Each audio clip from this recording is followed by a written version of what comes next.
Hey there, Coach Al here.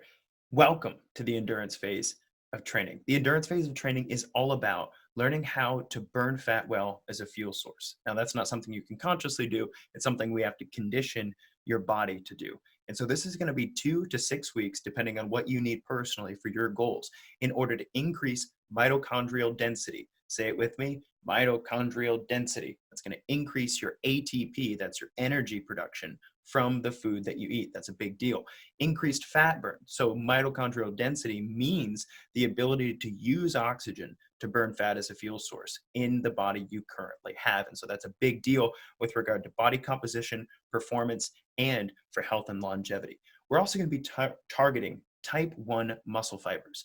Type 1 muscle fibers are the slow twitch muscle fibers that form the base for endurance based movements and for the foundation for heavy strength movements. So the endurance phase of training is not only going to help you burn fat as a fuel source and make you more endurable, but it's also going to help you in later phases of training when strength is a thing and we're using heavier weights with less repetitions to grow muscle or increase athleticism.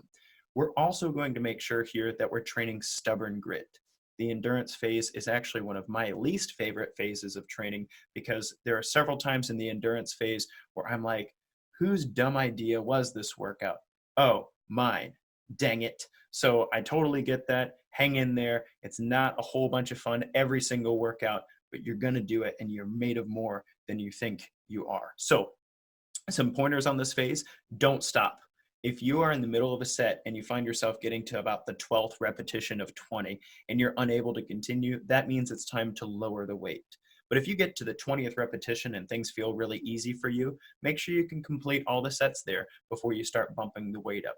The point of this type 1 muscle fiber training in resistance is to make sure that you don't stop in the middle of your set.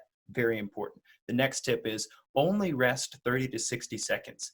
The endurance phase is going to make you feel slightly out of breath during your weight training sessions. And that's kind of the point.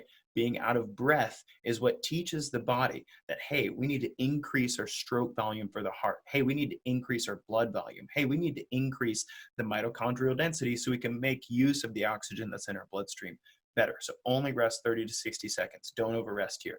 Also, let your coach know if you're overly sore or experience pain. If we've done the foundation phase well, then your tendons and ligaments are ready for this. However, there are some times where unforeseen things happen, especially in daily life, that put a little more stress and strain on the joints than we expect. And so the endurance phase can actually flare up things like tendonitis if we're not careful with those things. So keep your coach informed as to how long you're feeling sore, how intense that soreness is, and whether or not some of your pain is asymmetric, meaning one of my elbows hurts and the other one doesn't. That's a problem. We don't want that. So from a cardiovascular perspective in this phase, 70 to 80% of our cardio is going to be in our base zones, kind of like in the foundations phase. But here in the endurance phase, we're going to introduce moderate intensity intervals. That means I'm going to ask you to work a little bit harder, whether you're on the elliptical or running or swimming. We're going to do some intervals where we're not quite at our max, but we're not easy breathing and able to carry on a conversation either. So I'm really excited for you to jump into those. It'll be challenging, but it'll be good. And then last but not least, from a nutritional standpoint, in this phase, we have a couple considerations. First, we need to make sure that we're getting the right amount of protein and the right amount of fat in our diet. If we're not eating enough fat, we're not going to teach our body to burn fat as a fuel source. And so we need to get that from great sources. Make sure you reach out to your coach so that we can have some conversations about what kind of fat sources are appropriate for you and your nutrition goals. And also to make sure that you're hitting those protein grams on a regular basis. From a supplemental standpoint, the endurance phase is a great time to make sure your supplements are on point. Maybe you need a fish oil to ensure that you're getting enough omega-3s to build great healthy cells as we're creating our mitochondrial density. Maybe you need some magnesium biglycinate because your muscles are still kind of tight and the flexibility of the foundations phase didn't quite do it for you.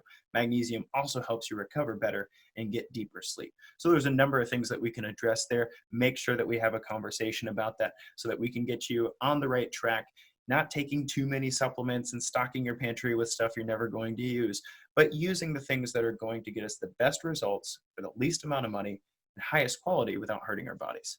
So the endurance phase, very powerful, very important investment in your health and fitness goals. This is the reason that later phases are going to make a big difference. And if you skip this phase, it will ruin your program. I promise you. Good luck.